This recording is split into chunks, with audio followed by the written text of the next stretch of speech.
Hello, everybody. Welcome to All Villa, No Filler. Please remember to like and subscribe. Triple underlining the subscribe. Please help us keep on growing this podcast because we love doing this. We love chatting to fellow Villa fans. And today, we are going to be looking at Aston Villa versus Wolves this weekend. It's an interesting derby, the Villa Wolves, because the Ozzy Osbourne Robert Plant derby. Robert Plant, one of the greatest vocalists of all time, Led Zeppelin's lead singer. Ozzy Osbourne, one of the most charismatic performers of all time. Don't know who would win that fight, but no, I think Wolves are an interesting one because I'm from Solihull.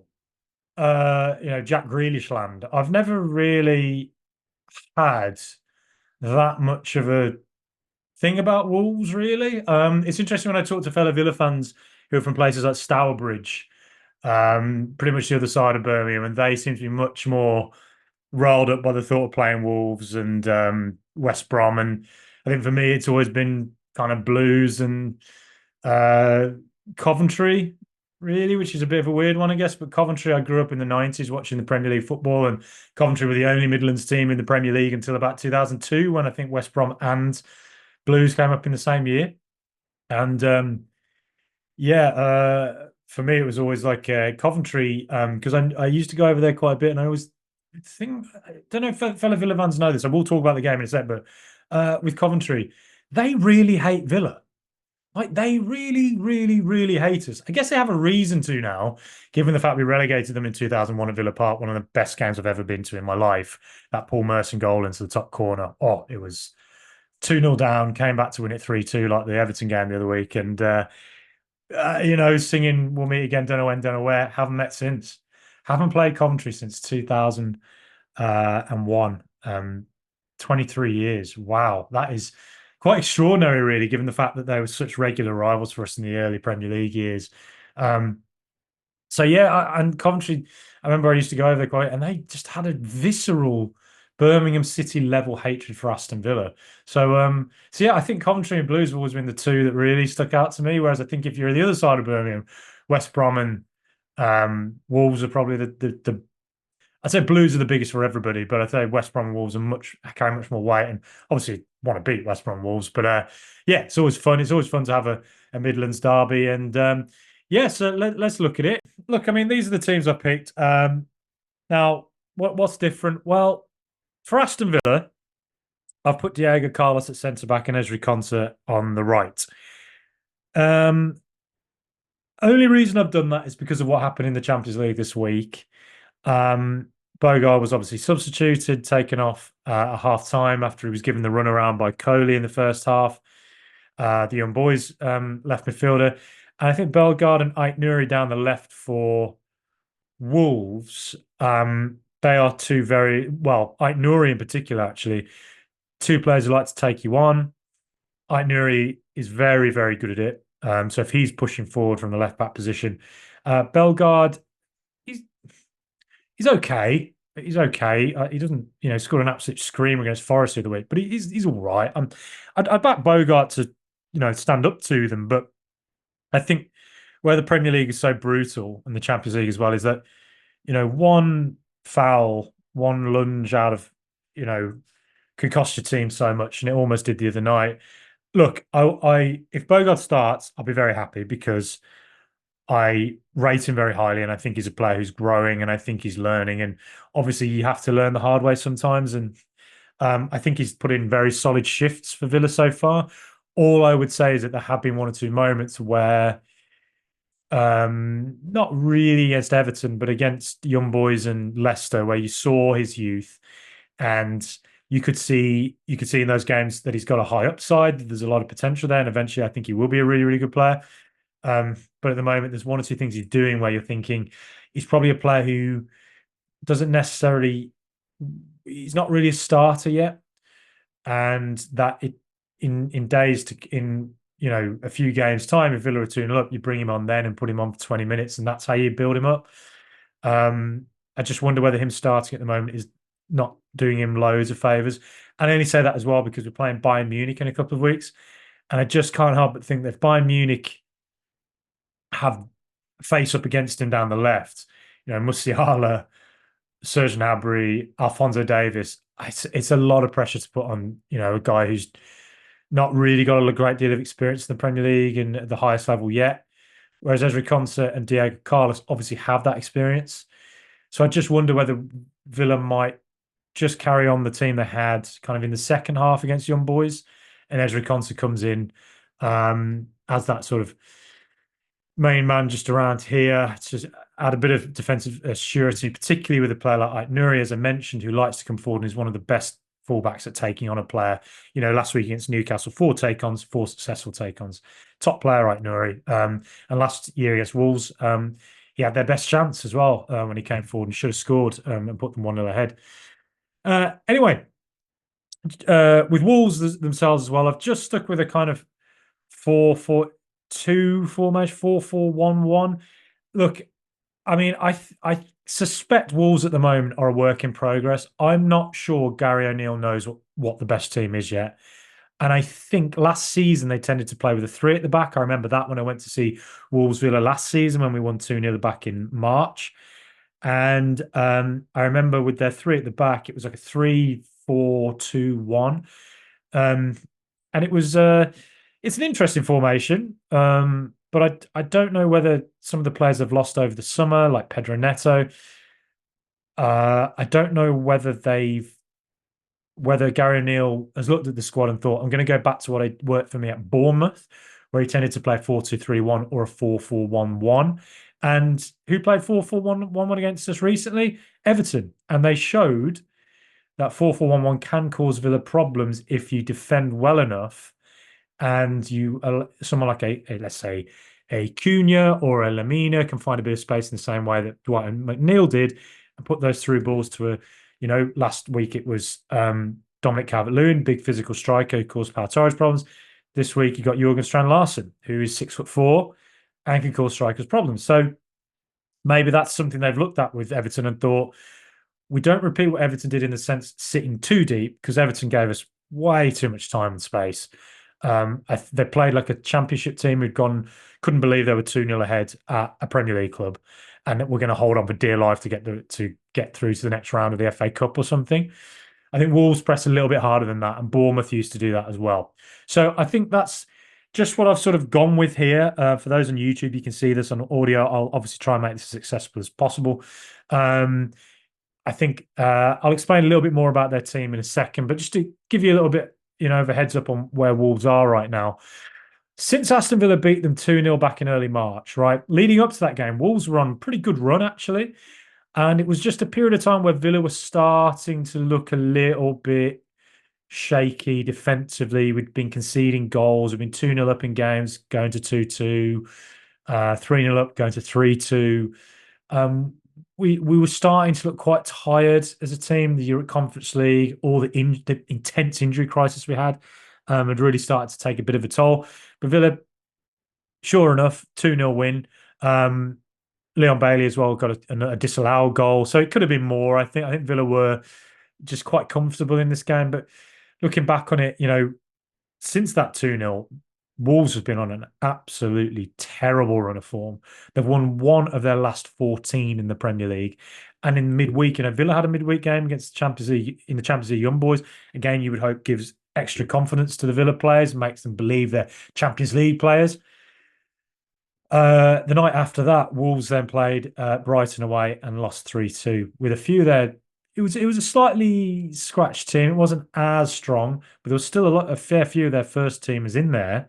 And Tommy Doyle came in as well. He's a good player, former Man City midfielder. And Gades as well was in there from the start, who's someone we might see this weekend. But yeah, I mean that's a heavy blow to your confidence. So they're not really coming into this game high on confidence. They're not coming into this game on any kind of form at all. And it feels a little bit like the mixture of formations and going back to a back four when they played a back three last season. It's like O'Neill's gone back to what it worked for him at Bournemouth. And it just feels a little bit like he's still working out his best team. And there is a fair bit of youth in there as well. Mosquera, their centre-back, the Colombian. What is he? I think he's 21, 22. Not a great deal of experience. You've got Andre, the 21-year-old Brazilian, they signed the CDM, got him in from Brazil. He's looked good so far. He's a good player. But again, 21. young. So little bit of inexperience in there. Um, so they've only won one in their last 14 in the Premier League, and they've won and they haven't won a game this season in the Premier League. They lost to Arsenal 2-0, drew at Forest 1-1, got battered by Chelsea at home 6-2, and a really disappointing loss to Newcastle last week 2-1, which is the game I think they had the Newcastle weren't very good. They'll be disappointed to have lost that for sure. So not coming into this in any run of form, but football's weird. Banana skins all the time, and teams you expect to beat, they turn up and, Villa away, a local derby. This is the exact type of game that you think Wolves would go into and think this is where we can try to turn it around. Now, just to give a bit of further, ideas about where Wolves are, as I said, they've sort of moved to a 4-2-3-1 back 4-4-1-1. So it's a back four generally. Who knows? Maybe they'll throw a back three at us now, and all this is completely moot. But just going off what they've done so far this season with the back four, they started the season with Totti Gomez as their left centre back, but he got badly exposed against Arsenal. Really seemed to struggle. Seemed to be more suited to a back three, and therefore Craig Dawson has come into that left centre back role. Big tall guy. My friend, a West Brom fan, he used to call him Awesome Dawson, Ballon Dawson. Big lad, big strong guy. Obviously, he's physical, and sometimes those physical defenders do seem to cause Watkins problems. He can get a bit marked out of games when he has to deal with them. But the thing with Watkins is he can be struggling away against a big, tall centre back all game, and then what do you know? He pops up with a goal. So I wouldn't worry too much if Watkins is quiet this weekend, because I'm fairly sure he'll find a chance at some point. But you've got to get credit to Gary O'Neill as well. The last two seasons, he's come into Bournemouth. When they sacked Scott Parker, they looked like an absolute dead cert for relegation. Made them solid, kept them up. Really good work. Tactically, he's smart. He likes to react to other teams. Wolves as well last season when Julian Lopetegui left, you'd have said they were heavy favourites for a relegation scrap. Made them solid, kept them up very comfortably. But I think now is probably the most challenging point in his managerial career so far, just with that run of form they're on. And they need to win quick before it all starts to get quite messy. Currently second worst defence in the league. I think the Chelsea game probably skews that. But still, they're leaking goals. Now, as I said, Craig Dawson's that left centre-back. Yerson Mosquera is their right centre-back. He's just 23. He's only played 3 games in the Premier League. He was on loan at Villarreal last season when he played 16 times and scored twice. So you assume he's got a bit of a set-piece threat as well. If he's scoring twice from centre-back, it's probably, a corner, a set-piece, getting a header. He's big, strong, worth watching out for, I think. But at the moment, with that lack of experience, you'd like to think Watkins could cause him a fair bit of trouble. But looking at Mosquera and Dawson, they're a bit of a physical pairing. They only conceded 1 against Forest, which was a corner, and they conceded 2 against Newcastle, but they were long distance goals. The expected goal rate on those two were pretty low. So they could probably count themselves as quite unlucky. Maybe they are. Just maybe with Dawson and Mosquera, they can slowly start to work something together, and their defence can become a little less leaky. And as I say, that Chelsea game might have just been an aberration. And eventually, once they can start to eke out the 1-0s or 2-0s at home, they'll be fine. And I think that might be what starts to happen with them. But they've just had a tough start, and I think they're probably just a work in progress. But the one area I do think they have some issues, left back. And this is where I think Villa can have joy. I have never quite got Nelson Semedo as a left back. Now, if you look at his FB ref stats, his carries, progressive carries, he tries 3 a game, and he's better than 86% of other fullbacks for that. So he's good at it, and he's successful take-ons. About averages about 1.5 game. So he's in the top 8% for that. So you have to say that going forward, he definitely offers something. He tries to make things happen. And he's definitely useful, therefore, if, Lemina, who's a player who likes to carry the ball, likes to dribble.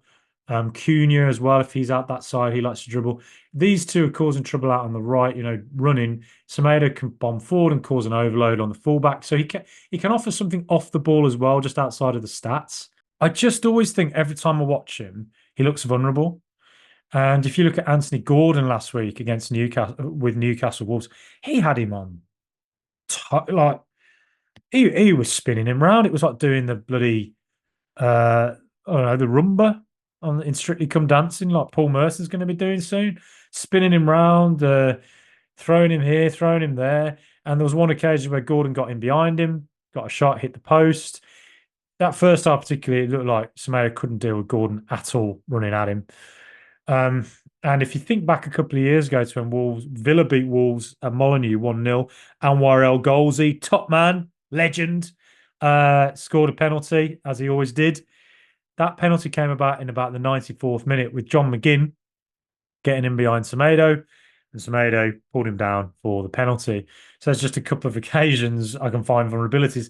And the game that I always come back to with Semedo, that Barcelona 8-2 against Bayern Munich, he simply could not deal with Alphonso Davies at all. And I think it was the death knell for him at Barcelona. He just had a tough old time of it. And I think Semedo there, I just think there's numerous examples of Semedo where you think there's vulnerabilities. And that Aston Villa looking at Semedo at right back and looking at Mosquera as the right centre back. Mosquera with his lack of experience, support from Andre, the centre midfielder, again another player lacking experience, as good as I think he is. I think he's a good signing for Wolves. You do look at it and you think Villa down the left are very, very dangerous. So I've gone with Luca Dean as the starting fullback. I don't see why Unai might change it. At some point, he's going to put Matson in. Maybe it's this weekend. But if Luca Dean is or Matson is bombing down that left hand side, and Ramsey is out there working together with Dean, Tielemans is working passes as a triangle in them. Mosquera has been, occupied by Watkins. Rogers coming in behind to occupy Dawson. I just think this area is where Villa can find quite a bit of joy, and it is where we've been finding joy this season down the left hand side. Yes, which is why it sort of makes me think Concert and McGinn. I don't see why he's going to drop McGinn either. As good as Leon Bailey, Bailey's absolutely fantastic, but maybe he'll just slowly work Bailey back in, bring him on as an impact player maybe this weekend with 30 minutes to go. If they're struggling to break Wolves down, maybe we go with McGinn coming off. Bailey comes on to cause a bit of problems down the right, because defensively, I think we look solid down the right with Concert and McGinn, if that's how it starts, particularly with like Nouri as a threat down there and Bellegarde as well. But I think what it does is that right midfield area, if Concert starts there, it's an anchor, isn't it? And it just means that on the right side we're solid, and it just means that Dean or Matson can come forward, work their magic with Ramsey, Tielemans, and Watkins, and we can try and make things happen down that side, particularly with a player like Semedo who is vulnerable and Mosquera who just lacks experience. Now, I'm not saying that Semedo is a bad player. He's played 37 times for Portugal, played more than 80 times for Barcelona. He was at Benfica. He's now 4 seasons as a regular starter in the Premier League. He's obviously a good player. I just think there's vulnerabilities there, and he can be got at. And last week against Newcastle, Semedo attempted to challenge a dribbler 6 times. How many times was he successful? 1. He lost 5 times, and presumably that was against Anthony Gordon. And that was by far the biggest failure rate in the Wolves team last week. The centre-back Mosquera, he also had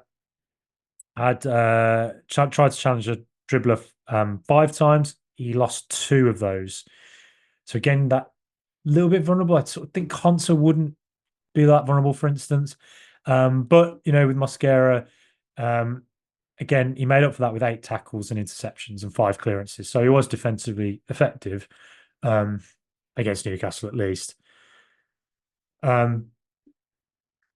Now, again, I say that because I just wonder if Villa could find joy, because with that sort of 4-4-1-1 formation at Bournemouth, what O'Neill liked to do was for let's say Villa are attacking down their right-hand side, okay? So the ball's out there. Lamina, who might be on the right for Wolves this weekend, player I really rate, by the way, might come in a bit tighter, or Hwang Hee-chan might be out there as well. They come in and what it does then is that because they've come across, it means that Joao Gomez on the left centre midfield, Bellegarde on the left midfield, and Cunha, if he's come out this side, they can overload the fullback and put them under pressure. But what it does mean then is that the space for the fullback, it doesn't mean there's a lot of space centrally, but it does mean the space out for the opposite fullback. So if they can work it out to Luca Dean quickly or a Matson, it does give them a bit of space to work into. Um, but at the same time, it just means Wolves can also just shift and then cause the same problem out there. So it's not it's quite a canny move from O'Neill. I do think I wouldn't be surprised if we see that this weekend. Um, but yes, at Bournemouth, what they like to do is defend within their own half. Wolves, I think, press a little harder, and I think they'll be in their own half quite a bit, but I think they'll push a little bit harder than say Everton did last week. Now, how can Wolves hurt Villa? Well, Wolves are a threat on transition. We saw that last week with their goal against Newcastle. There's a few players who can do that as well. If they win the ball deep and they press on forward, they've got players who can carry the ball. Lamina, Wang Hee-chan, Bellegarde can do it. Cunha, particularly, they are players who really like to carry the ball. And then they've got Larson as a kind of player who can link up with them, lay the ball off. Somebody they can hit direct as well with long balls forward. 6'4". So yeah, if Wolves win it from deep, kind of like Everton last week, if they can work a quick pass in, get forward, I think there's various ways they can on the transition hurt us, particularly as Villa are pressing a bit higher and pushing a bit higher and with a high line, of course. And we saw last week with Everton how it can be done. I think Everton gave Wolves a lot of tips as how to do it. I just think that Everton defended it was like a cowardly approach, is how I would call it. I think that I'll talk a little bit more about the Everton game in a sec, but I think one thing Wolves lack that Everton have is they don't have a Dwight McNeil. I don't think they have a player really who's quite as is pick out those sort of passes in behind that he can on a more regular basis. I know Lamina can do it. I think Cunha can do it. I'm just not sure they have that McNeil, but where they can do it is just dribbling forward with Cunha, Lamina overloading our fullbacks, and Semedo supporting them, and then Larson as well. He can be that kind of Dwight McNeil role, big physical centre back, and as Dwight McNeil, sorry, Dominic Calvert-Lewin. So Calvert-Lewin obviously caused Pau Torres a lot of problems last week. I think Larson, 6'4", he should aim to try and do that himself as well. But anyway, the goal against Newcastle was a good example of their sort of transition play. As you see, Strand Larson took the ball forward and he outmuscled Dan Burn, which is, no mean feat at all. No mean feat at all. Good ball in. Joao Gomez leaving it. Very, very intelligent play from him, and a finish from Mario Lamina. And Lamina was heavily involved his last week against Newcastle. Look at this successful pass map from the game. He was pretty much everywhere, all over the place. Very involved indeed, and a player that I think O'Neill's really converted into a more box-to-box player. Can cause a lot of problems. And as well as scoring against Newcastle, he almost got a great assist when he was out right, whipped the ball into Strand Larson and got him behind Dan Burn. And Strand Larson with a good header on goal, but it was just a really good save from Nick Pope.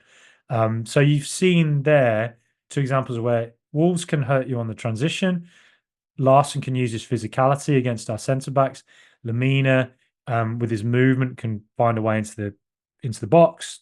Get a chance, but also where Lamina can hurt you from out wide as well, not just with dribbling, but whipping balls into the box onto the head of Strand Larson. Now, I look at the players who try and make things happen. Most progressive passes for them this season, Joao Gomez in centre midfield.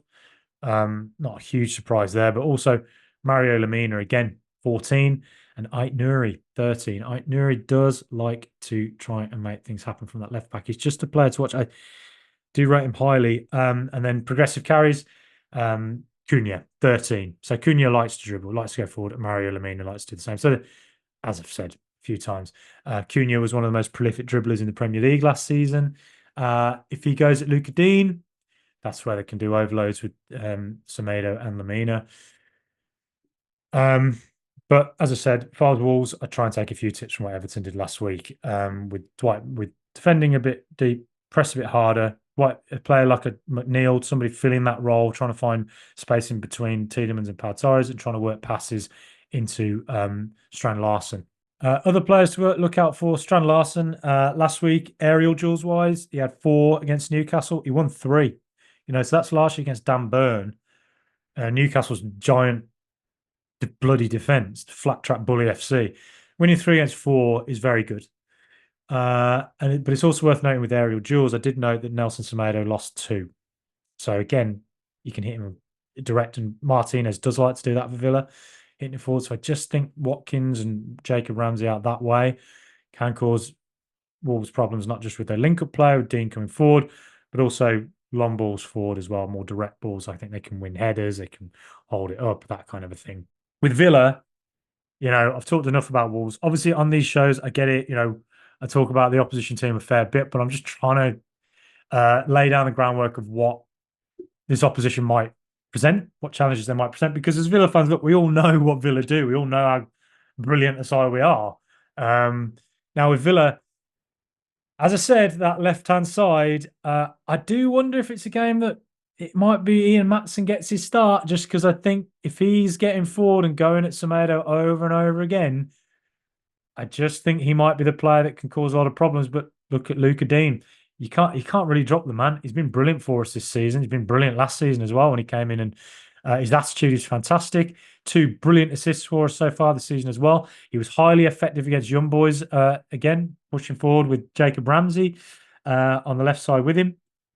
And so it's going to be, there will come a time when I think Maatsen ends up as the starting fullback, but I think at the moment, Luca Dean with that assist against Everton, the assist against Leicester as well. Hard to drop the guy, isn't it? So I think he's going to start for us.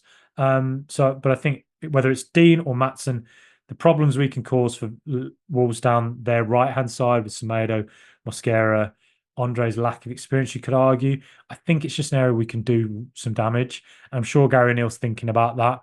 I'm sure he'll have a plan himself to try and deal with it.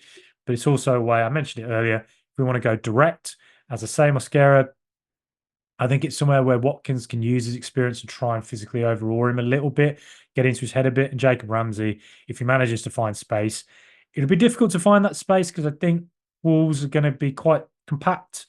I think centrally it might be a game where we don't actually get loads of joy. It might be down those right and left areas, particularly the left area, where we might find just a little bit more joy than we might do centrally. Otherwise, as well, I'll just mention Morgan Rogers. He says it's a special game for him in his interview this week. He grew up playing for West Brom Academy. He's playing for Villa now, so Wolves is obviously a game that he looks at. And I think Wolves last season, I went to that game and I sat at the top of the Trinity, and it was the game where I realised what was happening with Diaby and why he was being taken out of games quite a lot, because they basically had a player following him pretty much the whole game, a big physical player, on his back all the time. Now, Diaby did score a goal in that game from a set piece where the ball right out to him. It ended up being the hardest goal of the season, didn't it? Diaby's obviously not here anymore, but it was the game where Rogers played on the left side, where Ramsey will be this weekend, I think, unless McGinn starts out there. But Rogers, he had 7 take-ons and 5 of them were successful. I remember watching that game, and that was the game where I realised Morgan Rogers is special. Wolves are not enjoying playing this guy. His turn, his ability to work past a player, the way he glides. It's not like he's Ramsey, when he runs at a player, it's like it's real sprint, isn't it? It's really probably a bit of a screws it, sends a bit of a shiver down the spine of a centre back or a fullback.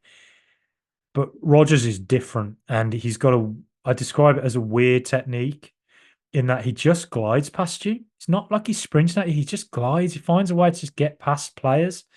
And like he was against Arsenal, I think he can do the same again against Wolves. And I just feel like with the number of shots he's had so far, the number of chances he's worked for himself, how effective he was against young boys, how effective he's been so far this season, I feel like the goal's coming. And I think it might come this weekend, is my bet. I just think he's up for it. I think his confidence is there, and I think the goal has to come soon, and this will be the game for it. Now, as well, I think something I'd mentioned about Wolves, I haven't really focused so much on their left hand side. I've mentioned Ait Nuri a lot, Bellegarde, but the left side, they lost the plot against Chelsea in that 6-2. Now, like I say, I kind of feel like they're a team in transition. They're kind of a team that's not really yet um, figured out quite their best approach yet, and I think they will eventually. I don't think they'll go down. I think they'll just be a solid mid-table side eventually. But against Chelsea, it will, they lost the plot down their left-hand side, and I don't quite know why, but Madueke got a hat trick, and the first goal he scored, um, Madueke seemed to have the freedom of bloody Middle Earth. You know, the orcs had gone on leave. Sauron was, asleep at the wheel. The eye was shut as Frodo wandered in unharassed into Mount Doom and threw that ring into the cracks of it. Bloody weird, really weird. And Madueke scored a goal from that. It meant Cole Palmer had a lot of space to work with as well. Chelsea were winning the ball back in midfield a lot, and it was constantly coming back out to his right hand side. And I don't know whether Ait Nuri was pushing forward to try and make things happen with Wolves, and they were getting caught midfield, and therefore they were getting caught with space in behind. Uh, but if they leave gaps like that for a player like a Leon Bailey, for instance, or a Morgan Rogers, Rogers in the Cole Palmer role and Bailey in the Madueke role, they are going to get trounced. I don't think they'll repeat that mistake this weekend against Villa. They were defensively okay against Newcastle, and in fairness to them, whilst Gordon caused havoc for Semedo, didn't really create a lot. Newcastle, they're not as good as many wins as they've got this season. Newcastle, they're not playing well, and the two goals they scored, the XG on both of them were extremely low. Um, so maybe they're a bit more. They found a way to be a bit more defensively solid. Conceded one against Forest where, that was from a set piece. Anything can happen from set pieces. But again, it's worth mentioning that set piece. It was Chris Woods at the back post from the corner. Same thing with Chelsea. Nicholas Jackson scored a set piece a header from at the back post from a corner. So again, that suggests a bit of a vulnerability there. Maybe it's a coincidence, or maybe it's a trend. We'll find out in the games to come. Now, one thing I also want to mention is that I wonder if in this game, all roads lead to Yuri Tielemans, don't they? All roads lead to him. I just wonder if this is a game, if Wolves are quite compact centrally and they have Lamina coming across quite a lot, or Cunha coming back to support the central midfielder. I wonder if this is a game where Tielemans isn't quite as involved as he has been in previous games. And that actually, in the first half, a lot of it comes down our width and we go quite direct into Ramsey or Rogers and we bypass the midfield with balls from Martinez or Pau Torres. But I wonder if Tielemans, it takes him a little while to get him as involved in this game. Everton gave him far too much time. I'm sure Gary O'Neill's worked that out. You can't give Tielemans time. You've got to harass him. Leicester tried it and had a bit more success. His pass completion rate was quite a bit lower than it was against Everton, though he was still very effective against Leicester and still, I think, probably our main man. But I think Wolves might try and repeat that.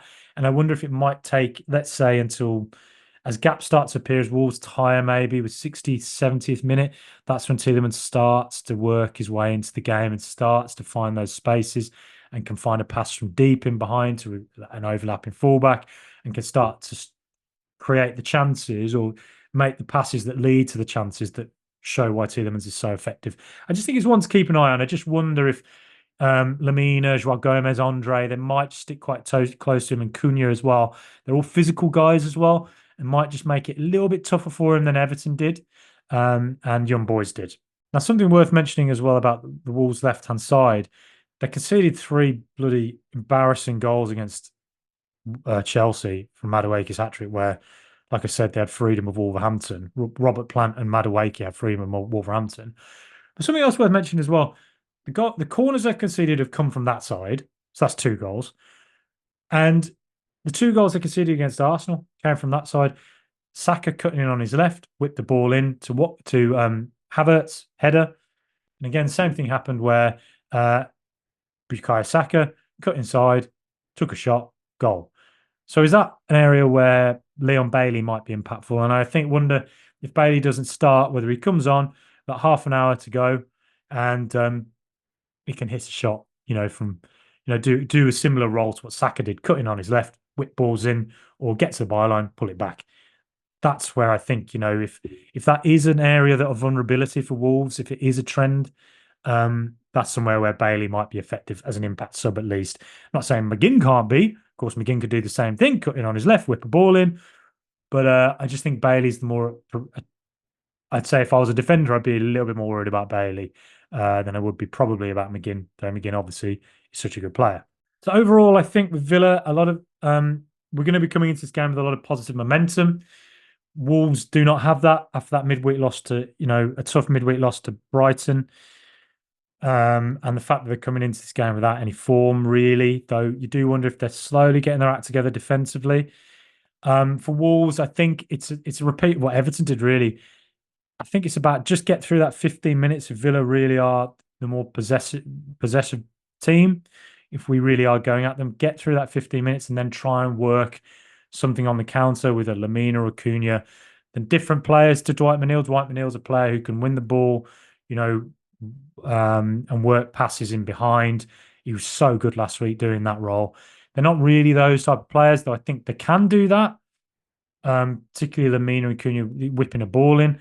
But I think with them, it would be more win the ball and run at Villa.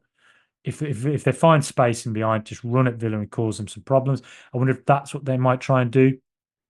But as I say, I just identified vulnerabilities. The right back area with, I think, Semedo. Defensively, Mosquera's lack of experience. And Andre as well as that support player is 21. So you just think, you'd like to think there might be a way we can cause them a few problems.